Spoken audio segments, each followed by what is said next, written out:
Hello મિત્રો, Gujarat engineering એકેડમીમાં તમારા બધા વાલા વિદ્યાર્થી મિત્રોનું સ્વાગત કરી છે. આજે આપણે વાત કરવાના છે કે ભારતીય વિમાનપત્ર પ્રાધિકરણ કરીને છે એરપોર્ટ ઓથોરિટી ઓફ ઇન્ડિયા છે એમાં જોબ છે.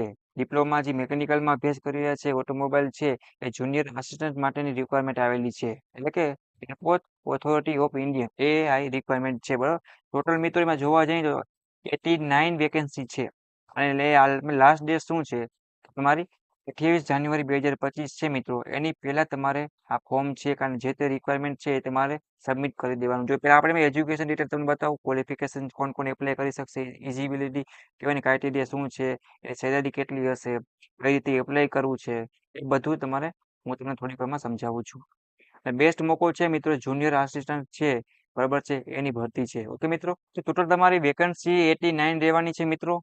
બરાબર છે, એમાં કેટેગરી વાઇઝ કેટલા વિદ્યાર્થી છે અથવા કેટલા જે ફોર્મ એપ્લાય કરશે મિત્રો, આટલા કેટેગરી વાઇઝ તમે આટલા વધીને વિદ્યાર્થી મિત્રો પોતાના ફોર્મ ભરી શકે. યુઆર માં 45 જણા છે, એસસી માં 10 છે, એસટી માં 12 છે, ઓબીસી માં 14 જણા છે, ઈડબ્લ્યુએસ માં 8 જણા છે. અને મેઇન વસ્તુ શું છે મિત્રો, કોઈ પણ વિદ્યાર્થી હોય ને ઘણીવાર એજ્યુકેશન જોયા વગર ફોર્મ એપ્લાય કરી દેતો હોય છે. એની પણ કઈ ફી હોય છે કે થોડુંક ઝેરોક્ષ કરે છે, મહેનત કરે છે, અને એટલે જોબમાં ભાઈ પોતે ફિલ પણ કરી શકતું નથી ફોર્મ. લાસ્ટ ખબર પડે છે કે આ તો મારા માટે હતું જ નહીં, એવું છે. એટલે સૌથી પહેલા કોઈ પણ મિત્રો જોબ આવે ને, કોઈ પણ સૌથી પહેલા તમારે જે એજ્યુકેશન ડિટેલ છે ને, ક્વોલિફિકેશન એ તમારે ચેક કરવું. કોઈ પણ જોબ હોય, ગવર્મેન્ટની હોય મિત્રો, આ મારું સૂત્ર હંમેશા યાદ રાખજો. કોઈ પણ જોબમાં ગવર્મેન્ટ કે પ્રાઇવેટ એપ્લાય કર્યા પહેલા તમારે શું યાદ રાખવાનું કે એજ્યુકેશન ડિટેલ શું છે, આપણી પાસે શું એજ્યુકેશન છે કે નહીં, એ પહેલા આપણે ખબર હોવી જોઈએ. તો જો અહીંયા લખ્યું જ છે મિત્રો, 2 પોઝિશન આપેલી છે. 10 પાસ આપ્યું છે પ્લસ 3 યર એપ્રુવેડ રેગ્યુલર ડિપ્લોમા કરેલું હોય, એમાં પણ મેકેનિકલ ના વિદ્યાર્થી છે, ડિપ્લોમા એન્જિનિયરિંગ કરેલ છે, પ્લસ ઓટોમોબાઈલ છે. અથવા તો 12 પાસ, એ પણ રેગ્યુલર સ્ટુડન્ટ હોય, એક્સટર્નલ ફોર્મ ભર્યું હોય 12મું પાસ થયા હોય એના માટે છે નહીં. સૌથી પહેલા જો તમારા માટે પોઝિશન એ, પોઝિશન બી એજ્યુકેશન તમારી પાસે છે મિત્રો, તો જ તમે એઆઈ ની જે જુનિયર આસિસ્ટન્ટની જે ભરતી છે, બરાબર છે, વિમાનમાં એરપોર્ટમાં આપણે એમાં તમે એપ્લાય કરી શકશો. અને બીજું શું લખ્યું છે કે driving licence valid heavy licence વ્હીકલનું હોવું જોઈએ. સેલેરી પર તમને 31,000 અને 92,000 આપી છે, બરાબર છે. એ પણ તમારે સારામાં સારી સેલેરી કહેવાય મિત્રો, બરાબર છે. આપણે એ પણ ડિપ્લોમા જો એટલી સેલેરી મળતી હોય છે તો બેસ્ટ મોકો કહેવાય. મારા મત મુજબ તમારે આમાં જોબ માટે જે મિત્રોને ઇન્ટરેસ્ટ હોય એ એપ્લાય કરી જ દેવું પડે. એજ લિમિટ પર તમારે જોવી પડશે. 18 થી 30 યર આપી છે ને તારીખ પર તમને લખેલ છે અપર એજ લિમિટ એસપી.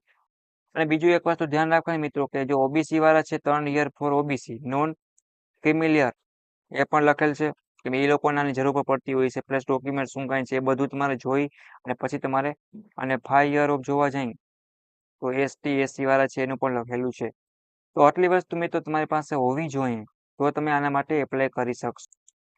અને application fee of AI junior assistant requirement post મસ્ત છે.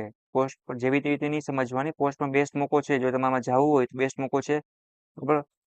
1,000 રૂપિયા લખ્યું છે GST to be the apply by the candidate.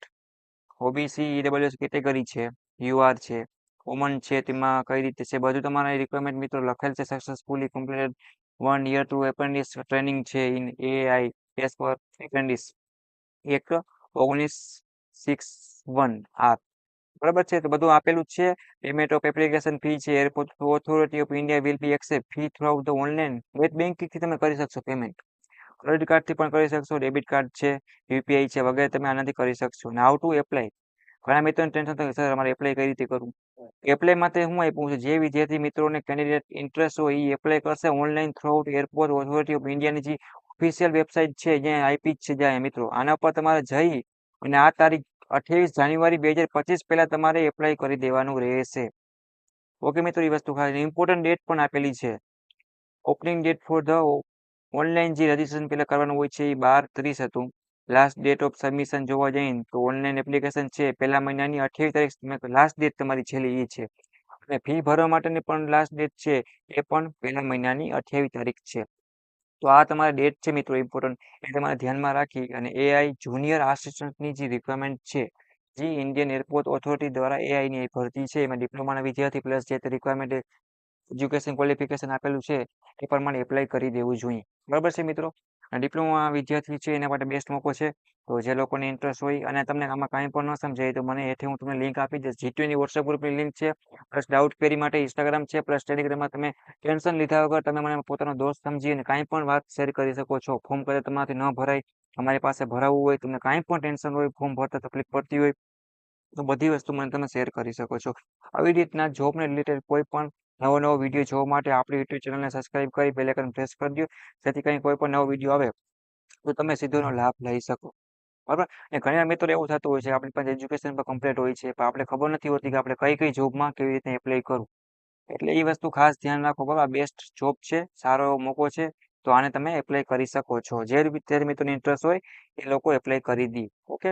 અને કાંઈ પણ ના સમજે ઇન્સ્ટાગ્રામમાં તમે પૂછી શકો છો. અને પ્લસ ડિપ્લોમાના વિદ્યાર્થીઓને આઈએમપી પ્રશ્ન વગેરે ઘણું બધું કોલેજને લગતા કાંઈ પણ ડાઉટ કરી જીટીયુને પોર્ટલ લગતા બધું હેલ્પ ફ્રી ઓફમાં કરવામાં આવતી હોય છે. એકવાર અમારી સાથે જોડાઓ ગુજરાત એન્જિનિયરિંગ એકેડમી સાથે. હું રાઠોડ વિમલ તમારી પૂરેપૂરી સપોર્ટ કરીશ અને તમને આગળ વધારવામાં પૂરેપૂરો હેલ્પ કરીશ. બરાબર મિત્રો. તો તમારી લાસ્ટ ડેટ છે મિત્રો એ કેટલી છે કે લાસ્ટ ડેટ છે એ તમારે જો 28 જાન્યુઆરી 2025 છે. એટલે એ વસ્તુ ખાસ ધ્યાન રાખજો. બરાબર છે.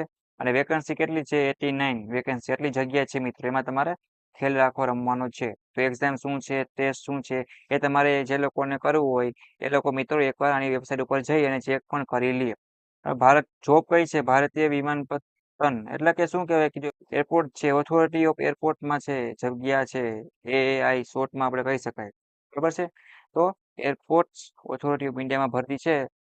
તમે જે લોકોને ઇન્ટરેસ્ટ હોય મિત્રો એ લોકો આમાં એકવાર ફોર્મ એપ્લાય કરી અને પોતાનું એક્ઝામ છે, ક્રાઇટેરિયા બધું સિલેક્ટ કરીને આગળ વધી શકે છે. બરાબર છે. આવી જ નવી ભરતી માટે આપણે પાછા એકવાર મુલાકાત લેશે. ત્યારે એન્જોય કરો. સારી એવી જોબ સાથે સારું એવું પણ એપી કરી અને સારું એવું કરિયર બનાવો, ફ્યુચર બનાવો. તો બીજા કાંઈ પણ ડાઉટ ક્વેરી હોય તો પૂછી શકો છો. બીજી કોઈ પણ રિલેટેડ જોબને તમને ક્વેરી હોય, કાંઈ પણ ટેન્શન હોય તો પૂછી લેવાનું. ઓકે. તો લાસ્ટ ડેટ મિત્રો જે આપેલી છે મેં હાઇલાઇટ કરી છે. આ તમારે ખાસ એક ધ્યાન રાખવાની છે. ઓકે. 28 જાન્યુઆરી 2025. ઓકે. તો ટેક કેર. નેક્સ્ટ વિડીયો સાથે મુલાકાત લેશે. ત્યાં લગી જો વિડીયો સારો લાગ્યો હોય તો સબસ્ક્રાઇબ કરી બેલ આઇકન પ્રેસ કરજો. જેથી કરીને કોઈ પણ નવો વિડીયો હોય તો તમે એનો સીધો લાભ લઈ શકો. આવી રીતે આપણે નવી ઇન્ફોર્મેશન ફ્રી ઓફમાં, આપણે કોઈ ચાર્જ જોતો નથી મિત્રો, ફ્રી ઓફમાં મળતા રહેશે. તમને વિડીયો સારો લાગ્યો હોય તો બધા દોસ્તોને શેર કરો. મેકેનિકલના વિદ્યાર્થી છે, ઓટોમોબાઈલના છે, ડિપ્લોમા એન્જિનિયરિંગ કરી લીધેલું છે, એને મારે બેસ્ટમાં બેસ્ટ મોકો કહેવાય. સારી એવી જોબ છે. ઘણા મિત્રોને તમે એરપોર્ટમાં જવું છે, જોબ મારી જગ્યાએ તો સારો એવો મોકો છે. 10-12 પાસ વગેરે જે લોકોને એજ્યુકેશન મેં તમને કીધું એ પ્રમાણે ચેક પણ કરી શકો છો. ઓકે. તો નેક્સ્ટ વિડીયો મુલાકાત લેશી. ત્યાં લગી વિડીયોને સેન્ડ કરો અને કોમેન્ટ કરી દો અને સબસ્ક્રાઇબ એક મારા માટે કરી દેજો. પાછા આપણે નવી ઇન્ફોર્મેશન સાથે મુલાકાત લેશી. Okay. Thank you. Take care. Bye by.